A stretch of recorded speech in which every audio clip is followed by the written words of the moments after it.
There is a specific phrase in NOAA's active region terminology that scientists reserve for sunspot groups carrying the highest potential for significant solar flares. Not high potential, not elevated risk, the highest possible classification in the system, beta delta. A configuration where opposite magnetic polarity regions are so intermingled, so close, so energetically strained against each other that the release of stored magnetic energy through reconnection is not a remote possibility. It is a question of when, not if. Active region AR4494 has been classified beta delta for days. It is classified beta delta right now. And it is classified beta delta at a moment when 4 additional active regions are simultaneously present on the Earth-facing solar disk, giving scientists watching the sun's current state something that is worth pausing to appreciate in its full context. Solar cycle 25 peaked in October 2024. The 365-day smooth sunspot number reached its maximum on October 11th and 12th, 2024, and solar activity officially entered its declining phase by February 2026, when a strong decrease in the number of sunspots was recorded. By the standard metrics of solar cycle analysis, July 2026 should be a quieter month than October 2024, or November 2023, or any of the months surrounding the cycle's maximum. The declining phase is supposed to look different from the maximum. Less complex active regions, fewer M and X-class flares, quieter geomagnetic conditions. Despite the overall decline, the Earth-facing solar disk currently hosts multiple sunspot regions with significant magnetic complexity. Active region AR4494 retains its beta delta classification, the most energetically complex configuration, and continued to show flux emergence as of July 26th. AR4496, a newer region in the northeast quadrant, is growing and has many days of geo-effective potential ahead. July 2026 does not look like the declining phase. It looks like something that solar physicists studying the historical record of solar cycles call a transient secondary burst, a period within the post-maximum decline, where a concentration of unusually active regions on the disk simultaneously produces activity levels approaching or equaling the maximum period. These bursts are documented in the records of previous solar cycles. They are not anomalies that break the cycle model. They are irregular features within the declining phase that emerge when the solar dynamo, even in its post-peak state, produces a cluster of highly complex active regions in rapid succession. July 2026's burst began with the machine gun sun of early July, when active region AR4479 produced the X1.1 full halo CME on June 30th, and then continued firing through the first week of July with 10 solar flares in a single 24-hour period. It continued through the 3 CME sequence of late July that this channel covered when NOAA issued G1 to G2 storm watches for July 24th and 25th, and it accelerated into its most complex and energetic phase on July 27th and 28th. When the solar disk produced something that is genuinely unusual enough that scientists are still analyzing it. 2 synchronized eruptions firing at exactly the same moment from different parts of the solar disk. The sun returned to a low flare level over the past day, producing C-class flares only, but our star still surprised us by blasting out 2 synchronized eruptions. The first started at around 6 UTC on July 27th. It was a huge filament eruption, hurling tons of plasma into space. The event was centered over the sun's central meridian, or midline, just north of where it meets the solar equator. Remarkably, as this filament eruption began, a huge prominence appeared on the sun's northwest horizon that signaled a similar event on the far side. 2 eruptions. Same moment, different locations on the solar disk, one on the Earth.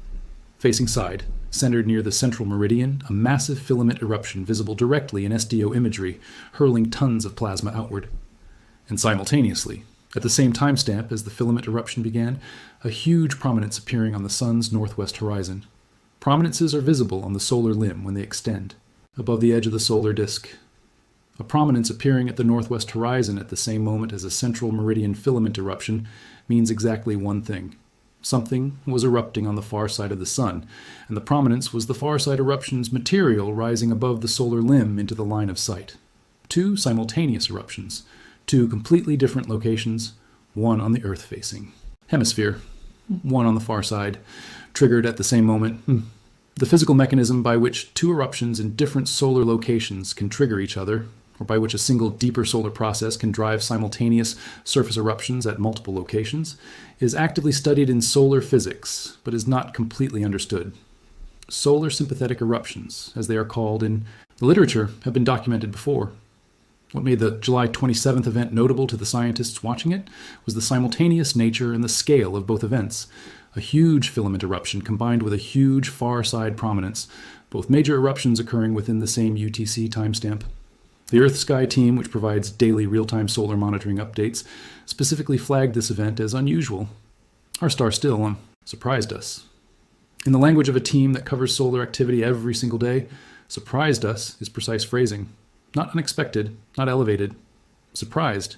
The team that watches the sun for a living, writing to an audience that follows the sun for interest, using the word surprised. The CMEs produced by the July 27th and 28th eruptions are what NOAA modeled as the cannibal CME scenario, a faster ejection, overtaking a slower one in transit. And they delivered their impact at Earth on July 29th. The critical consequence of this merging is not just amplified energy, it's unpredictability. The merged structure's internal magnetic field orientation is less stable and harder to model, meaning the BZ component's behavior becomes harder to predict in advance. The BZ component, the north-south orientation of the interplanetary magnetic field carried by the arriving CME plasma cloud. This single measurement, taken by the DSGO-VR satellite at the L1 Lagrange point approximately 15 to 60 minutes before the CME impact reaches Earth, is the one number that determines whether a forecasted G2 storm delivers exactly what models predicted, or whether it falls short or exceeds expectations. The cannibal CMEs merged. Structure carries a magnetic field that is the combination of two separate ejections magnetic fields, interacting and evolving during transit. The result is less predictable than a single CME's field because there is no single source eruption to characterize its magnetic topology from. When the cannibal CME arrived at DSGO-VR on July the 29th, the real-time solar wind data showed the expected shock front, the sudden jump in solar wind speed and magnetic field strength that marks a CME's leading edge passing through the L1 point. The BZ measurement in the minutes after the shock determined how the magnetosphere coupled with the arriving plasma. Geomagnetic storm conditions developed as the storm's main phase progressed through July 29th. The KP index climbed. Aurora was visible across Canada, Alaska, Scotland, and Scandinavia. Observers in the northern tier of the United States reported aurora on the northern horizon through parts of the night. The 5-region solar disk was simultaneously producing C-class flares, the background noise of an active solar disk, while the effects of the cannibal CME played out at Earth. Now the current state of each active region, because the number 5 active regions simultaneously, is the number that characterizes July 30th as a genuinely unusual day in the declining phase of solar cycle 25. AR4494. Beta Delta. This region remained the most active on the disk. It maintained a weak delta magnetic configuration, which can produce significant flares. However, its spot area continued to decay overall. It produced both M-class flares during the period. AR4493, Beta Gamma. This region showed significant decay in its trailing spots as it approached the western horizon. Its magnetic complexity reduced from beta gamma to beta. It produced several low C-class flares. AR4495, Beta. This region displayed decent growth during the period. It also contributed multiple low-level C-class flares. This region is one to watch for further development. AR4496, Beta. This region initially showed slight growth. Then it began to decay about halfway through the period. It produced isolated low C-class flaring. AR4497, Beta. This region received its number during the period. 5 numbered active regions on the Earth-facing disk, each one carrying its own story and its own risk profile. AR4494 is the veteran of this burst, the region that produced the M3.2 on July the 26th, that has been classified Beta Delta for days, that launched the CMEs responsible for the cannibal CME arrival. Its spot area is decaying overall, which is the expected trajectory for an active region in the second or third week of its transit across the disk. But decay does not mean safe. A decaying beta-delta region still maintains a weak delta configuration as long as opposite polarity umbras share penumbra in the same sunspot group. The delta classification can persist even as the total spot area shrinks. The strongest flares from some active regions historically occur during the decay phase, when magnetic flux from the satellite spots of the group reconnects with the leading polarity in a geometrically favorable configuration. AR4494's decay trajectory makes the next 2 to 3 days the final window of its M-class flare potential before it rotates onto the far side. AR4493 is past its peak. The decay from beta gamma to beta represents a genuine reduction in magnetic complexity. Beta gamma regions can produce M-class flares. Pure beta regions typically do not produce flares above C-class under most circumstances. AR4493 is approaching the western limb, and its final crossing into the far side will remove it from the geo-effective zone. Its contribution to the current burst is winding down. AR4495 is the one to watch. The Earth-Sky Summary's characterization, decent growth during the period and one to watch for further development, is the language used when a region is showing the kind of flux emergence behavior that could lead to increased complexity if it continues. Flux emergence is the process by which new magnetic field from the solar interior pushes upward through the photosphere and appears as new sunspot penumbras on the surface. New flux can either expand an existing sunspot group's area without changing its magnetic topology, or it can introduce new polarity elements that complicate the topology and raise the magnetic classification. If AR4495's growth continues through its current position on the disk, it could develop into a more complex classification, beta gamma, or in a more energetic scenario, beta gamma delta, by the time it reaches the central meridian in approximately 5 to 7 days. AR4496 and AR4497 are currently simpler in magnetic classification, both beta without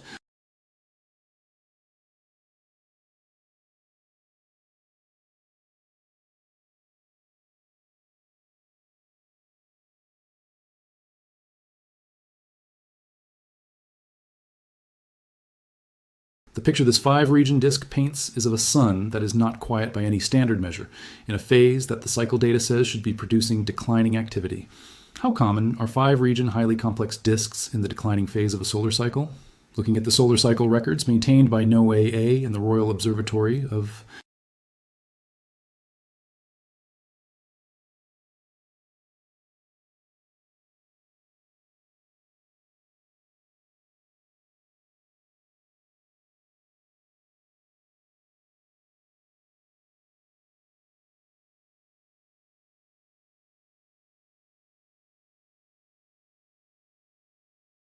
technically past its peak, involves the solar dynamo's behavior in ways that the July 19th presentation at the National Astronomy Meeting 2026 in Edinburgh put in specific and consequential context. Scientists have developed a new way to predict the strength of the sun's next activity cycle, up to 7 years before it reaches its peak. The talk, a new declining phase precursor to predict the next solar maximum sunspot number, took place at NAM 2026 in Edinburgh on Monday, July 20th, 2026. A new declining phase precursor, 7 years of lead time on predicting the next solar maximum. The method described at NAM 2026 uses measurements made during the current cycle's declining phase, specifically the rate at which the sun's polar magnetic fields strengthen, to predict the amplitude of the next cycle's maximum. The physics behind this is well established in heliophysics. The polar fields that build up during the declining phase of one solar cycle serve as the seed magnetic field for the next cycle. A stronger polar field at the end of cycle 25 predicts a stronger cycle 26 maximum. A weaker polar field predicts a weaker maximum. Solar activity appears to have exited the solar max phase as of February 2026, with a strong decrease in the number of sunspots observed. The northern polar field has weakened considerably over the last months, and although there is a chance the field could recover over the next 1 to 2 years, there is an increasing chance that solar cycle 26 will be very weak. The southern polar field is not impressive either. However, a southern polar coronal hole has formed early in 2026 and appears to be growing. The northern polar field has weakened considerably. There is an increasing chance that solar cycle 26 will be very weak. This is the finding from the July 2026 declining phase analysis. The same measurement that the NAM 2026 presentation is using as a precursor for cycle 26 amplitude is already showing values that suggest the next cycle, which will peak approximately 11 years from now, around 2035, may be substantially less active than cycle 25. The mechanism is the same one that made cycle 24, which peaked in 2014, the weakest solar maximum in a century. A weak polar field at the end of cycle 23 produced a weak cycle 24, and a weak polar field at the end of cycle 24 produced a slightly stronger, but still relatively weak, cycle 25. If the polar field at the end of cycle 25 is weak, the prediction is that cycle 26 follows the same declining trajectory. For the immediate present, July and August 2026, the polar field measurement is not what matters operationally. What matters is the active regions currently on the disk, the CME sequence that has already delivered geomagnetic storm conditions, and what the remaining week of July and the first week of August will look like as the current cluster of regions evolves. The sun returned to a low flare level over the past day, producing C-class flares only. Observers logged 12 flares, AR 40494 peaking at 3:18 UTC on July 28th, C5.2, after the M3.2 that launched the cannibal CME sequence, after the M-class flares from earlier in the month. The sun dropped to C-class only flaring on July 28th and 29th, which, in the context of this month's activity, represents a genuine brief pause rather than a return to sustained quiet. A C5.2 is not a trivial solar event. It is at the upper end of the common flare class, the flare class that produces minor radio blackouts on the sunlit side of Earth in some frequency ranges. But compared to the M30.2 that launched the cannibal CME, a C5.2 represents the post-eruption relaxation of the active region's magnetic field while it builds toward the next episode. The question of when and whether the next M-class or X-class event occurs from this complex of active regions is the question that NOAA's Space Weather Prediction Center is currently issuing daily probability forecasts for. Those probabilities, the percentage chance of an M-class flare in the next 24 hours, the percentage chance of an X-class flare, are driven by the current magnetic classification of the active regions on the disks K in their recent flare history. With AR 4494 still at beta delta and AR 4495 showing growth, the M-class probability is not at the low levels associated with a quiet disk. It is elevated. An elevated M-class probability in the current solar wind environment, with Earth's magnetosphere still recovering from the cannibal CME, with the coronal hole high, speed stream from the central meridian still in transit, means that additional geomagnetic disturbance is possible even before a new major CME erupts. The last element of the current situation that scientists are watching specifically is the coronal hole that rotated onto the solar. Central meridian on July 29th. A central meridian coronal hole's high-speed stream arrives at Earth approximately 3 to 4 days after it crosses the center of the disk. From a July 29th central meridian position, the arithmetic puts the stream arrival at approximately August 1st through August 2nd. That timing places it arriving immediately after the cannibal CME's geomagnetic effects are winding down, potentially preventing the full magnetospheric recovery that would normally occur between two distinct solar disturbances. The compound effect of a cannibal CME, followed by a coronal hole high. Speed stream, separated by only a few days, is what forecasters call a prolonged disturbed period. Not a single storm's main phase in recovery, but a sustained elevated geomagnetic environment that operates for 4 to 6 days as one disturbance gives way to another before the magnetosphere returns to baseline.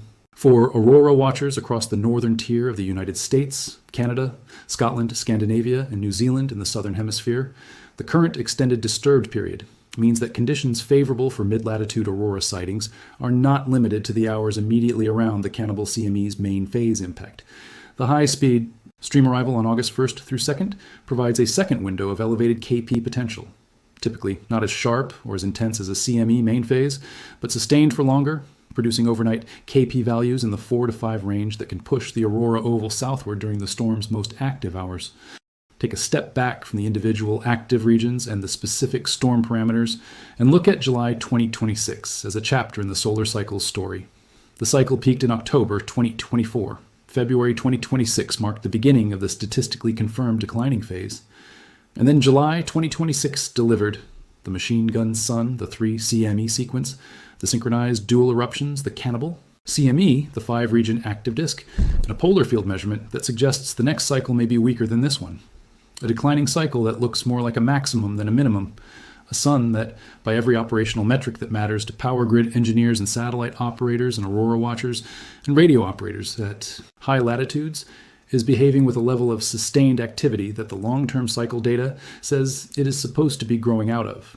What scientists are watching closely is whether July 2026's burst is a transient anomaly, a brief, localized period of elevated activity within a genuinely declining phase that will resolve into quieter condition as in August, or whether it represents a secondary maximum in the overall cycle, the kind of double-peaked activity that cycle 23 and cycle 24 each displayed in different forms, where the cycle produces a second period of elevated activity several months after the smoothed maximum has been established. The answer will come from observing how quickly the active regions currently on the disk decay and rotate off, how many new complex regions emerge from the solar interior to replace them, and whether the polar field measurements that are the lead-in G indicator for cycle amplitude start recovering or continue to weaken. If new complex regions keep emerging in August and the polar fields remain weak, the picture that emerges is of a cycle that is declining from its official maximum, but is doing so more slowly and more actively than the standard post-maximum decline trajectory. 1 week of a 5-region active disk does not answer that question conclusively, but it contributes to the data set that will eventually answer it. Every NOAA active region report, every DS-COVAR real-time measurement, every Earth Sky daily sun update, every Space Weather Live solar region summary, all of it is building the picture of what this particular solar cycle is doing in its decline, and how that decline will compare to the historical record of cycles that preceded it. The sun is not entering a new maximum, but it is in a highly active phase within its decline. And the 5 regions on the disk today, AR4494 at Beta Delta, AR4493 decaying, AR4495 growing, AR4096 and AR4497 present and numbered, are the current physical expression of a star that is still producing significant complexity in its magnetic field even as the long-term trend curves downward. Scientists are watching closely. Because the synchronized dual eruptions of July 27th, the cannibal CME of July 29th, and the 5-region disk of July 30th are not noise, they are the signal of a declining solar cycle that is not going quietly. Subscribe right now and turn on the notification bell. NOAA SWPC updates every 3 hours. AR4495's growth trajectory will be confirmed or denied in the next 24 to 48 hours. The Coronal hole high-speed stream arrives August 1st through 2nd. And when the next significant development from this 5-region disk breaks, this channel will have it before it reaches anywhere else.